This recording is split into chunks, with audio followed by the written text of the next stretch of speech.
Um, so in section A at the start, I have used sort of symbolic space to represent sort of like the area that I'm in is very contained. I'm placed myself at the back of the stage to sort of represent weakness, but I've also stayed center stage to show that it's sort of a neutral, just everyday life, but you feel kind of weak because you're just that one singular person.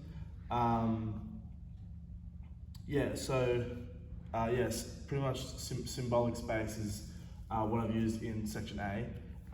In terms of section B, I've tried to create use of an active space downstage right to show sort of where the love interests energy is and where they're sort of I'm sort of drawn to that corner. So since I constantly go back, I make it sort of like that there's something there, and I'm drawn to it as if it was active space. And section C, I've tried to use more empty space, creating distance between myself and what I have already created as the active space. So having that distance helps sort of show that the whole falling out of love part or rejection.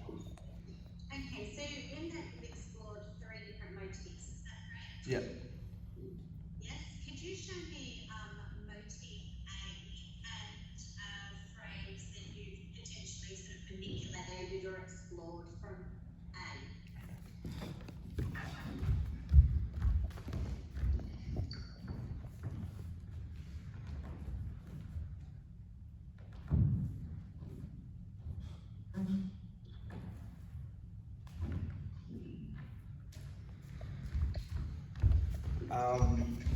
So obviously continues on after that, but in section A, that sort of hands around the head motif, sort of representing like there's something sort of taking control of your mind, and it feels it's unexpected, it's awkward, it feels different. So I've tried to represent that by, it feels kind of soft, like with the swaying, and then it comes around and sort of like attaches onto the back of your head.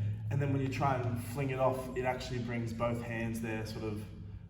So it's trying to show like I'm trying to get rid of it, but it actually gets stronger and then takes control of, and that's what the whole moving down is sort of like it's taking control a little bit, and then you're trying to compress it and push it away afterwards. Okay, so how does that contrast, say, for example, motif B? Can you show us a contrasting phrase and explain, like deconstruct that phrase in relation to me?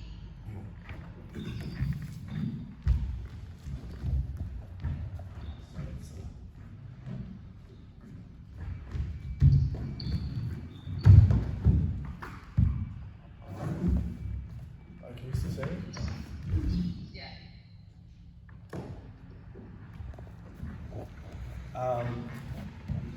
So in that sort of section, in section B, the motif is the leading right arm. So I've tried to use bigger movements because it's you're falling in love. It's more expressive. It feels bigger and more grand.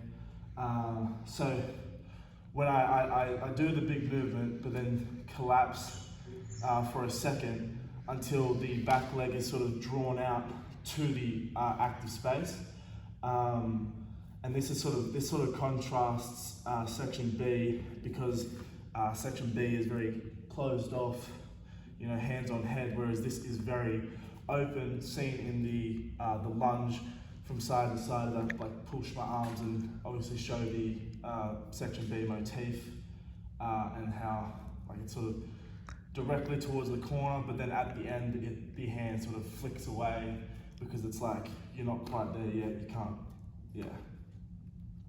Can you demonstrate a second phrase where you've explored or further manipulated that reaching arm? Okay, thank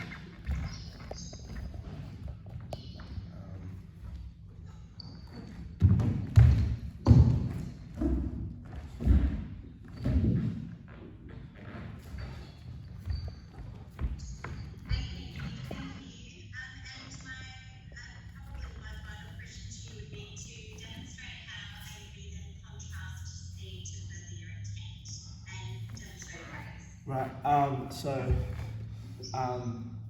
Section A and B,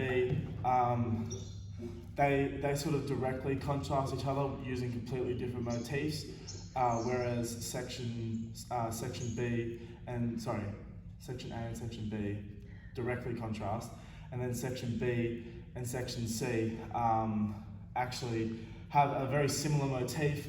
I've ended up using more of the space to manipulate what the motif actually means. So I suppose I'll show one of that. Can you still see me? Yeah.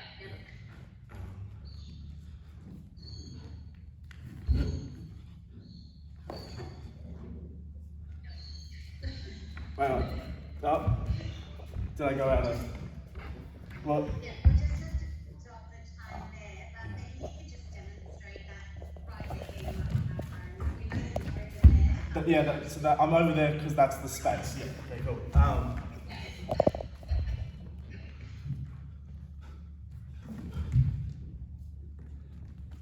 That's the. Okay. Well, that completes your elaboration. Thank you very much. Thank you.